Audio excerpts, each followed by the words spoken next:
So good morning to all of you. Good आज morning हम ma'am. Good morning. आज हम सबसे पहले फंक्शन सब प्रोग्राम का ही आज हमारा फोर्थ लेक्चर है, मतलब उसी का पार्ट 4 चल रहा है।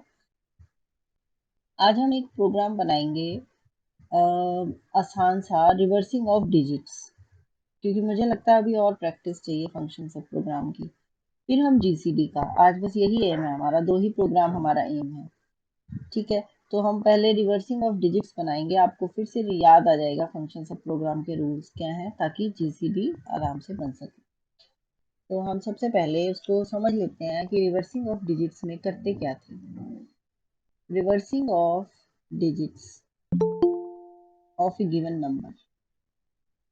मान लो आपको एक नंबर दिया हुआ है 23456 और आपको डिजिट्स रिवर्स करके लिखने हैं 65432।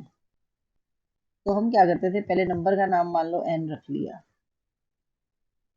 एन को 10 से भाग करते थे, और जो मोड आता था, मोड n, 10, यानी कि रिमाइंडर है, 10 से भाग करके रिमाइंडर 6 बचेगा, तो वो यहाँ 6 इसमें स्टोर हो जाता है।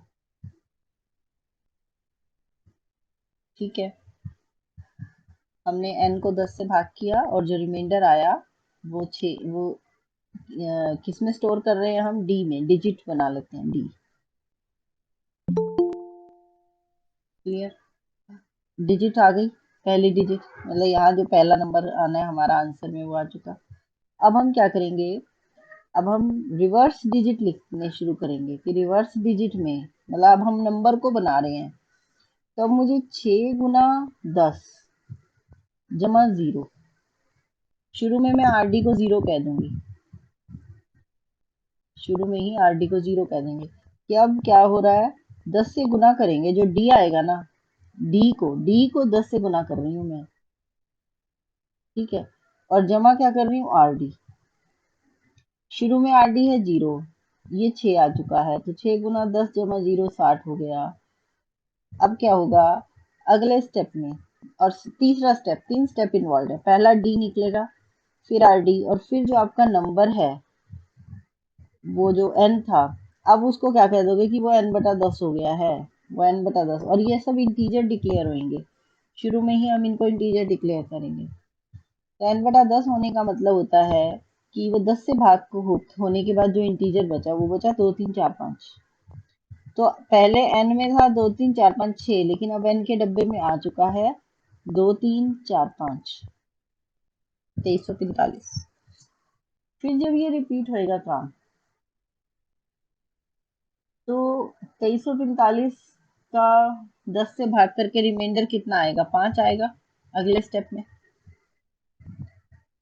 5 आएगा। अब यहाँ क्या होगा, डी की जगह क्या आएगा, 5 × 10, और आर डी अब आपका कितना है, पहले से 60।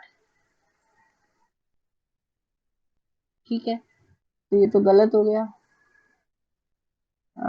हमें बनाना था इसे 65, है ना। तो ये मेरा स्टेप शुरू यहाँ होना चाहिए, आर डी गुना 10। एक मिनट, मैंने किया d × 10, डी तो यहाँ जुड़ेगा, आर डी गुना 10 होएगा, R D into 10 plus D. First step में आर डी गुना 10, आर डी था 0, तो डी था हमारा 6। अब क्या होगा, अब यहाँ आ जाएगा 6, आर डी 6 है, और ये है आपका 5। अब नया डी क्या आया, 5 आया है ना। मतलब आपका ये फॉर्मूला मुझे दोबारा लिखना चाहिए इसको ढंग से, आपको पहले यही समझाऊं। ये है R D into 10 plus D. पहले आर डी है 0, शुरू में डिक्लेयर कर दिया, तो 0 × 10 0, जमा डी हमारा 6 आया था, तो अब ये 6 बन चुका। अगले स्टेप में क्या होगा, आर डी की जगह 6 आएगा, 6 × 10 60, जमा 5 65 बनेगा। उसके बाद n/10, 2345/10, तो अब कितना रह जाएगा, 234। तो डब्बे में रह जाएगा सिर्फ 234। 234 रहने के बाद दोबारा से सर्कल चलेगा। दोबारा से सर्कल में 4 आएगा, यहाँ डी।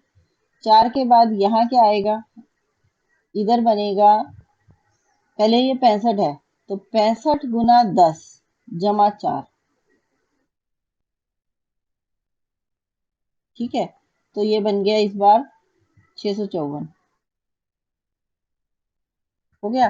अच्छा, यहाँ क्या होगा, 234/10, तो ये बचेगा सिर्फ 23। तो अब अगली बार डब्बे में सिर्फ 23 है, 23 ऊपर जाएगा तो यहाँ 3 रह जाएगा, रिमाइंडर 3 रहेगा। तो यहाँ क्या होगा, 654 गुना 10 जमा 3 मीन्स 6543।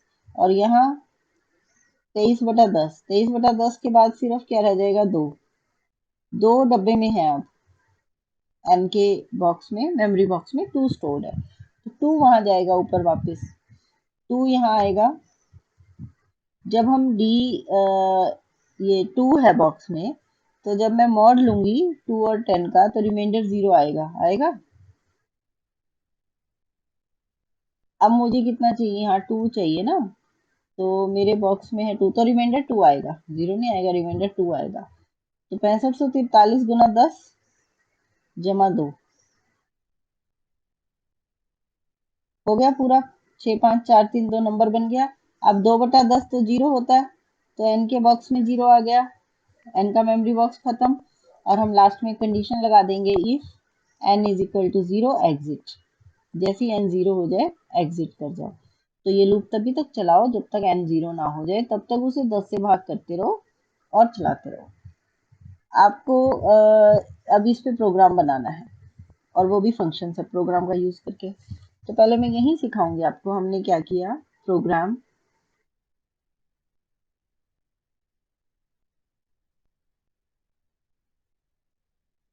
प्रोग्राम का नाम रखना है, तो मैंने रख दिया RD_फंक, रिवर्सिंग ऑफ डिजिट्स। इसके बाद इम्प्लिसिट नन,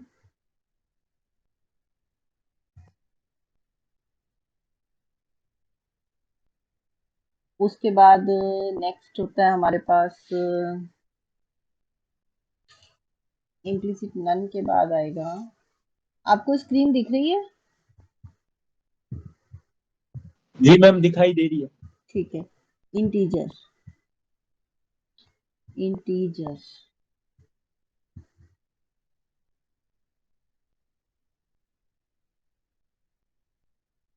INTEGER। इंटीजर में देखो, एक तो नंबर है n, और एक मैं फंक्शन लूंगी REV, और एक मुझे जिसमें आंसर स्टोर करवाना पड़ेगा, मान लो वो R है। ये मेन प्रोग्राम है मेरा, कॉलिंग प्रोग्राम है, कॉलिंग प्रोग्राम। तो रीड करवाएंगे इंटीजर के बाद print, print star comma enter. क्या एंटर करना है हमने, नंबर। नंबर में कितनी भी डिजिट्स हो सकती हैं, कोई सीमा नहीं है। हमने उसे बंधन में ही नहीं बांधा कि आपको इतनी डिजिट्स रखनी है। तो यहाँ एन हो गया, रीड हो गया एन। अब रिवर्स का आंसर मैं आर में स्टोर करवा दूंगी, रिवर्स फंक्शन है, और किस पे लग रहा है, एन पे लग रहा है। तो प्रिंट आंसर हो जाएगा मेरा एंड में, print star comma reversed number is equal to comma R. देखो ये लेफ्ट हैंड साइड पे आ गया। अब इसको देखते ही हमारा जो कंपाइलर है वो REV का फंक्शन सब प्रोग्राम ढूंढेगा, तो हम उसका फंक्शन सब प्रोग्राम लिखते हैं। मतलब ये अब जो मैं लिख रही हूँ वो है फंक्शन सब प्रोग्राम।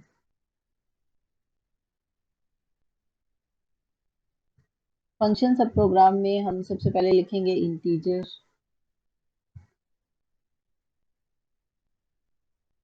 सॉरी, हमारा तरीका है फंक्शन को डिक्लेयर करने का। इंटीजर फंक्शन, उसका नाम है REV, और उसका आर्ग्यूमेंट है n।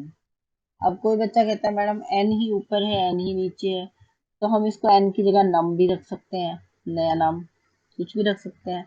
तो मैं दोनों तरीके से रन करके दिखाऊंगी, n से भी नम से भी। बना मैं n से रही हूँ, वहां मैं नम बाद में चेंज करके आपको दिखाऊंगी। इंटीजर फंक्शन हो गया। अब आपने अगला स्टेप क्या होता था, इम्प्लिसिट नन।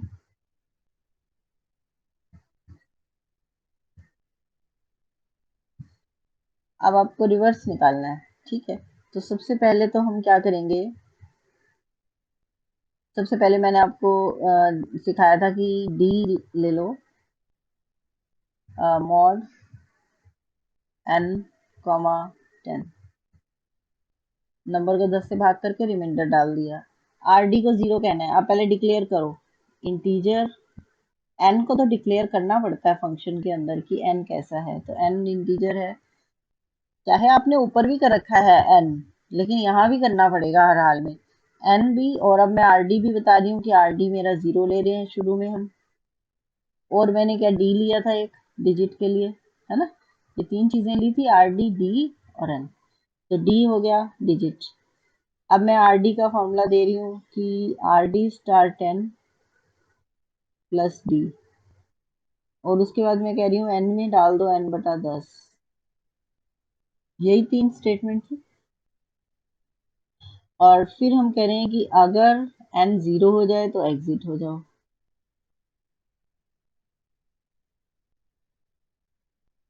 ठीक है। नहीं 0 होता तो मत हो, एग्जिट चलते रहो। तो यहाँ इफ देन एल्स नहीं है कि एल्स भी आएगी एंड इफ भी आएगी, इफ और एग्जिट है बस। उसके बाद आपका जो आरईवी था उसके अंदर क्या वैल्यू जाएगी, आरईवी के अंदर कौन सी वैल्यू डलेगी, आरईवी के अंदर वैल्यू आपका आरडी आएगा ना लास्ट में। रिवर्स डिजिट का जो आंसर है ना 65,342 बन रहा था, वो इसमें स्टोर हो जाएगा जाकर। और फिर हम प्रिंट तो करना ही नहीं होता हमने यहाँ, and function,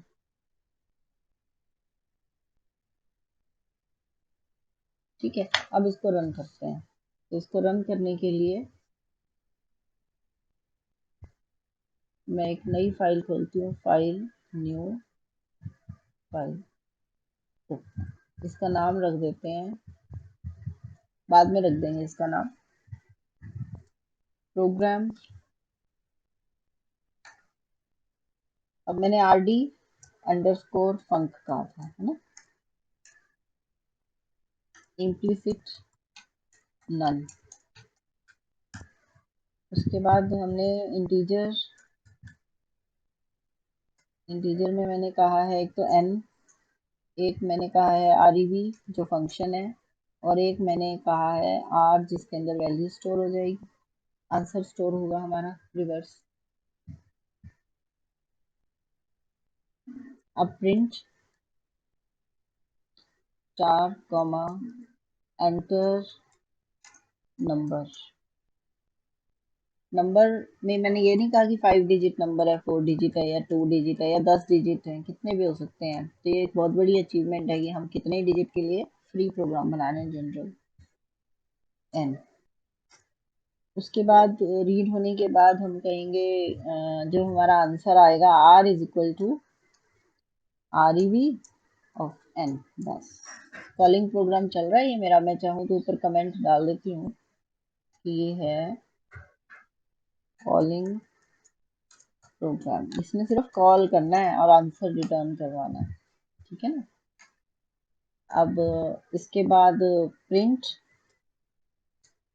star comma quotes reverse number is equal to quotes बंद कॉमा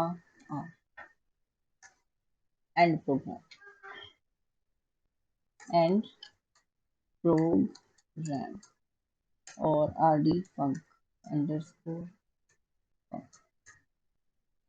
हो गया। अब उसके बाद अगला आता है, कॉलिंग प्रोग्राम के बाद क्या होता था हमारा, function sub programme, function sub programme. इसका तरीका क्या था, इंटीजर फंक्शन,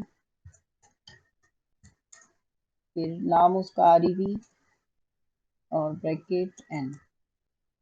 ठीक है, नम पे याद रखना ये लगाएंगे दोबारा, इम्प्लिसिट नन।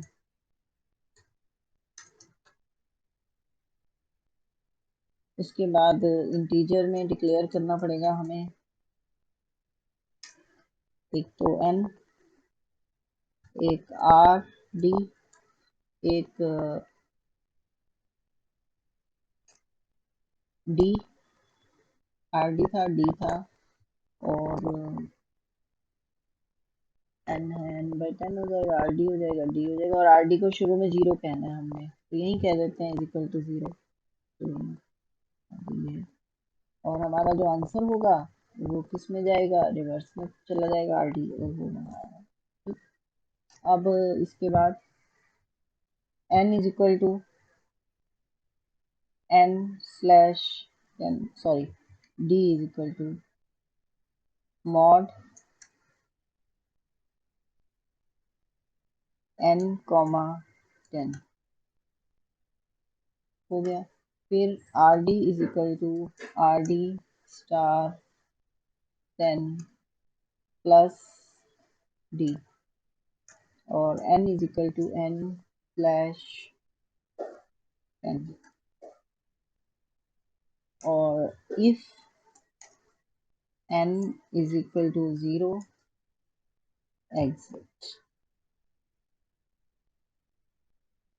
और रिव के अंदर वैल्यू डाल दो आर डी, और प्रिंट तो होना नहीं, एंड फंक्शन। एंड फंक्शन में नाम देने की भी जरूरत नहीं है। अब कंट्रोल एस करते हैं तो वो फाइल का नाम मांग रहा है, तो हम कह देते हैं, हमारी फाइल का नाम हम यही रख देते हैं, R D underscore funk.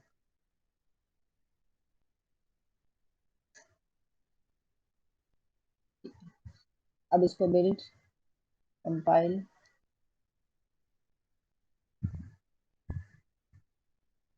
Fail, 101 exit, do loop में लगता है, तो मैंने डू लूप नहीं लगाया, लगाना चाहिए मुझे, यहीं से शुरू करना पड़ेगा, यहाँ से शुरू होगा डू, डू, ठीक है, ये काम करो, और एंड डू, एग्जिट के बाद एंड डू। ठीक, अब देखते हैं, बिल्ड, कंपाइल, हो गया, कंपाइलेशन विद नो एरर्स। अब आ जाओ स्टार्ट रन, यस, यहाँ लिखा हुआ आएगा एंटर द नंबर। अब हम नंबर सोच लेते हैं, हम नंबर देते हैं 7 8 9 2 3 4 5, काफी बड़ा नंबर, 2 2 4 2 6 7 डिजिट्स हैं इसमें, है ना, 54 32 9 8 7 ऐसे आना चाहिए। इसको ठीक करते हैं, 7 8 9 की बजाय इसको लाइन में देते हैं, ताकि आप समझ सको 2 3 4 5 6 7 8 ऐसे देते हैं, ताकि आप उल्टी गिनती समझ सको कि हो रही है। एंटर, रिवर्स नंबर क्या आया, 9 8 7 6 5 4 3 2, सही आया नंबर। तो आपको दिख रहा होगा ये answer, reverse number is equal to 9876, ठीक है। जी मैम। तो इसका मीनिंग ये हुआ, ये जो रिवर्सिंग डिजिट का प्रोग्राम है, फंक्शन सब प्रोग्राम से बनाना, हमें तो फंक्शन सब प्रोग्राम की प्रैक्टिस करनी थी, हम प्रैक्टिस के लिए हर प्रोग्राम इधर से बना रहे हैं मोस्टली। अब मैं इसमें यहाँ n को नम करके देखते हैं, अगर मैं यहाँ नम करती हूँ तो इसका मतलब मैं कह रही हूँ कि भी नम एक जनरल नाम रख रही हूँ कोई भी नंबर का, तो मुझे फिर इस पूरे फंक्शन सब प्रोग्राम में नम चलाना पड़ेगा, ऊपर n रहेगा, यहाँ नम, मतलब मैंने फंक्शन सब प्रोग्राम में डमी वेरिएबल यूज किया एक तरह का।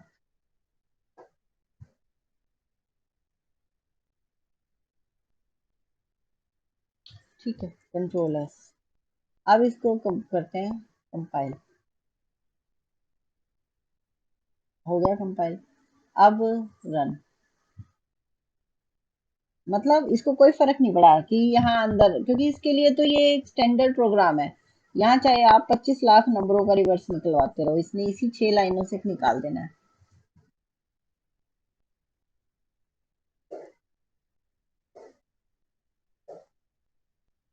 Enter number. अब वही नंबर डालते हैं या बदल देते हैं, 4 5 6 7 8 9 10 11। ठीक है, 12 भी कर लो, काफी बड़ा हो गया नंबर। चलो, अब क्या हुआ, इसको नहीं रन हुआ हमारा ये, क्यों नहीं हुआ, हमने तो उसको लिमिट भी नहीं दे रखी थी। ठीक है, लेकिन हम इसको दोबारा रन करते हैं, पहले छोटे डाटा के लिए।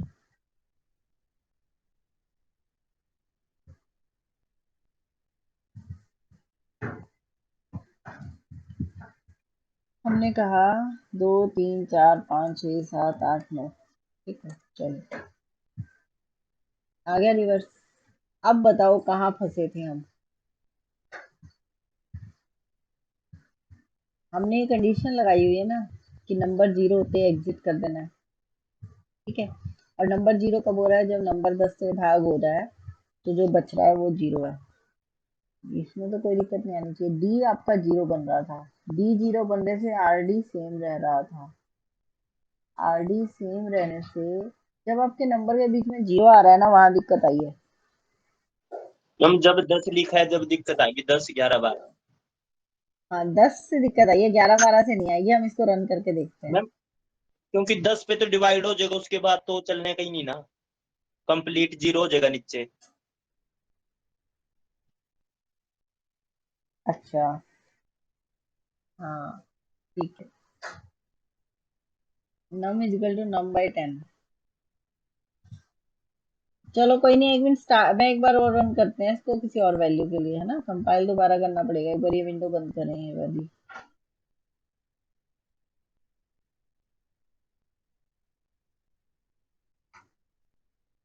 Build, compile, build, run.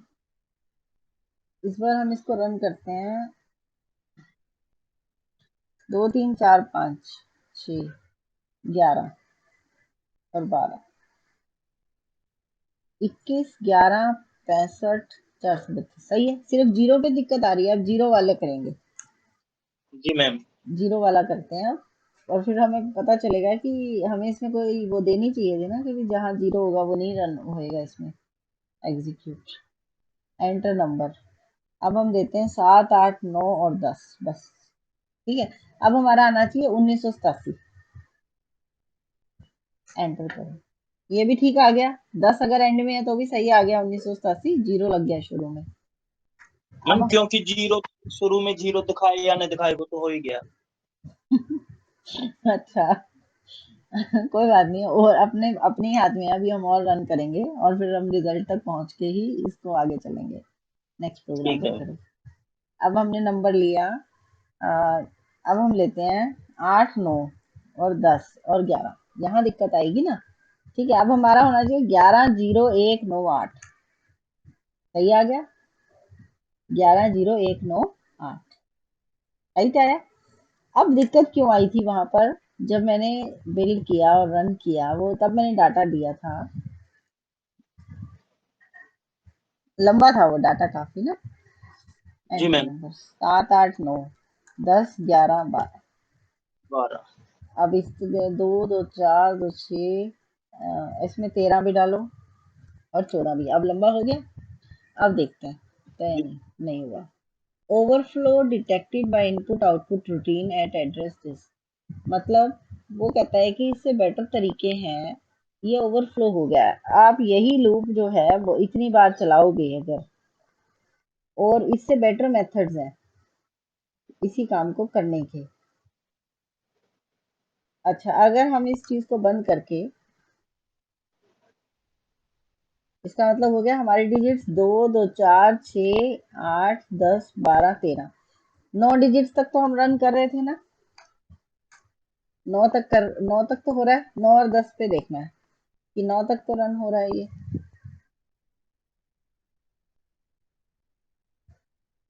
Enter number 1 2 3 4 5 6 7 8 9, 9 तक तो काम बन रहा है। 10 पे दिक्कत आ रही है। 2 2 4 6 8 9 डिजिट के लिए तो वो निकाल देता है। 10 डिजिट अगर आप करते हो, 10 डिजिट में भी वो शायद प्रॉब्लम क्रिएट कर रहा है। कोई भी 10 डिजिट हो, वो ऐसा नहीं है 2 3 4 5 6 7 8 9 10। अरे 2 3 4 5 6 7 8 9 10 11। अब दिक्कत करेगा, 11 से ऊपर डिजिट्स में दिक्कत कर रहा है। 2 4 6 8 10 11 12 12 हो गए थे। तो ये रीजन है, ओवरफ्लो हो गया। जीरो का कोई रीजन नहीं है, ठीक है। जीरो के लिए वो सब काम कर रहा है। ठीक है।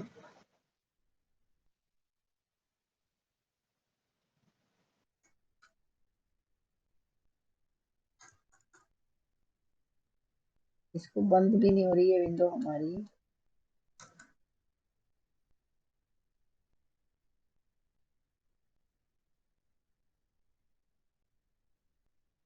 अब मुझे प्लेटो आईडी दोबारा खोलना है।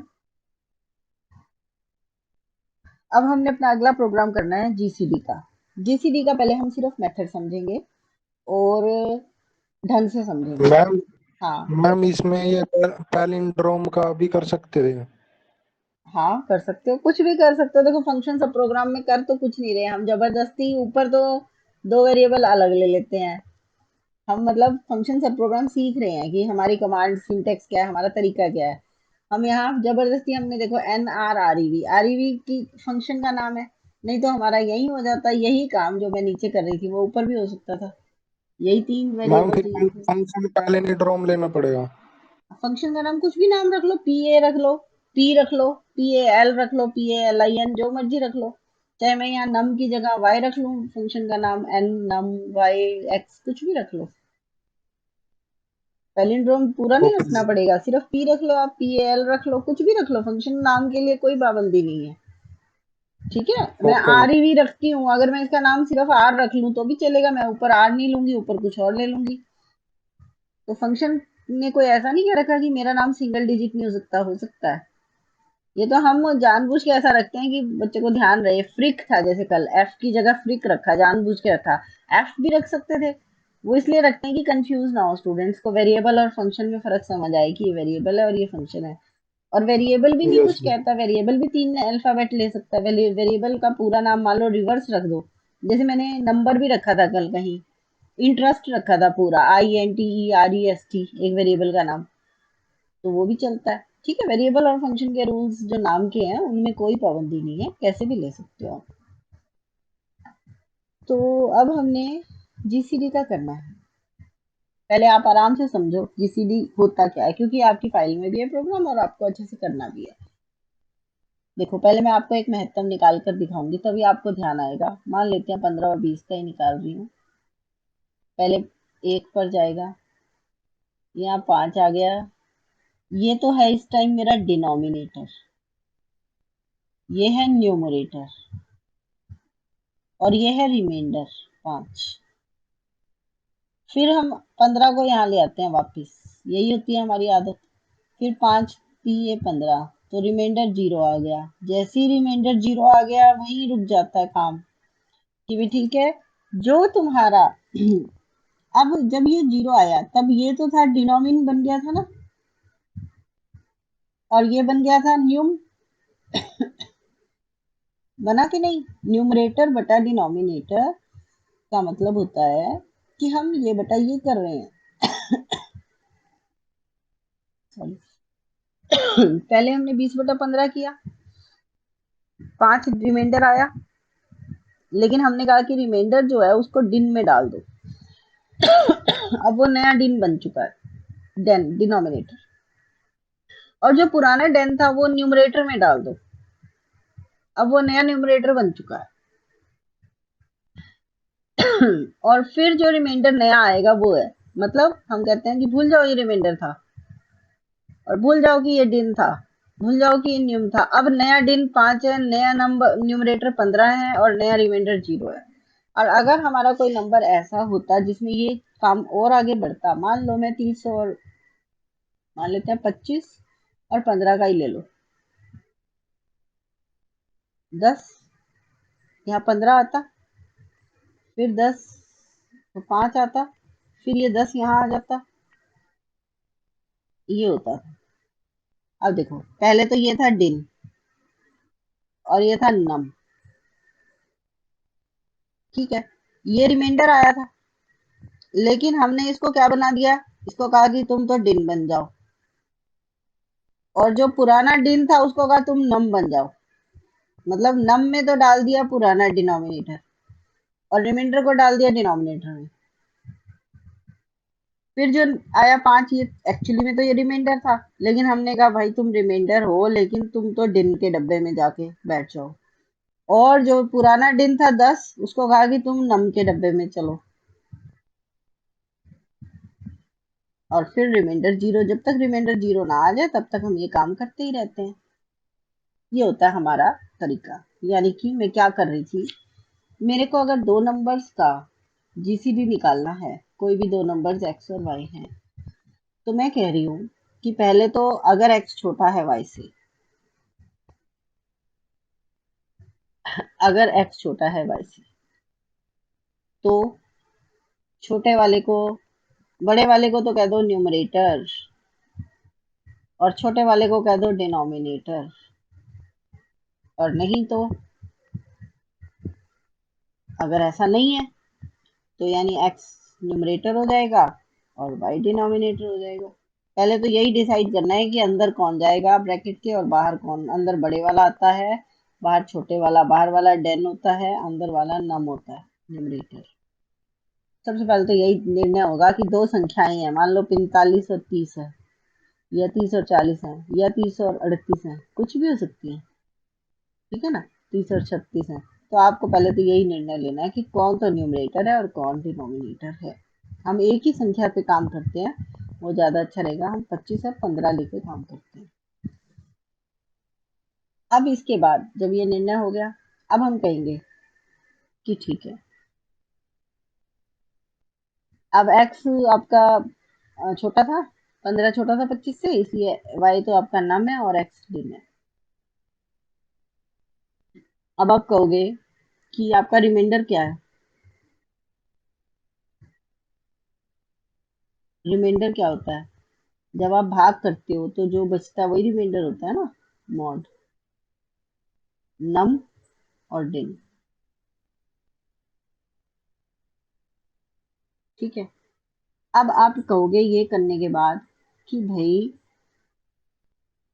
इतना कर लो, फिर रिमाइंडर को तो डाल दो किसके डब्बे में, डेन के डब्बे में। डेन को डाल दो न्यूमरेटर के डब्बे में, और फिर नया रिमाइंडर निकालो। फिर वही काम करो दोबारा। अब नया नम है, नया डेन है, अब फिर मोड निकालो। ठीक है, हो सकता है ये काम 15 बार भी हो, कोई ऐसी संख्या हो जो चलती रहे। जैसे 30 और 36 का बहुत देर से निकलेगा, 30 और 38 का और भी देर से निकलेगा।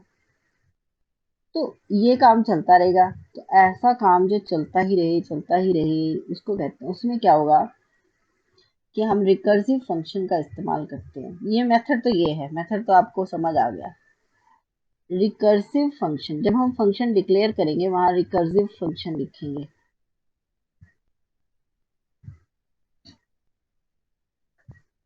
रिकर्सिव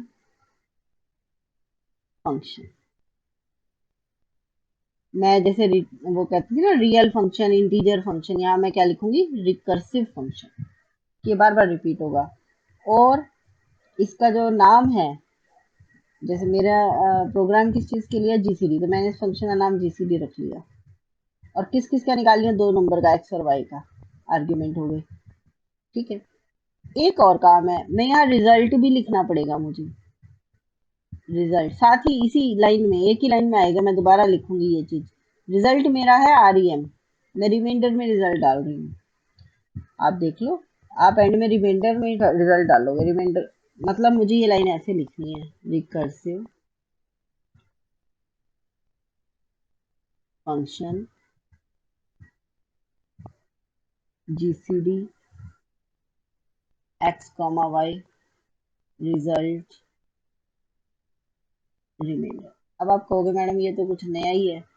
एक तो ये चीज नहीं है रिकर्सिव, एक ये रिजल्ट।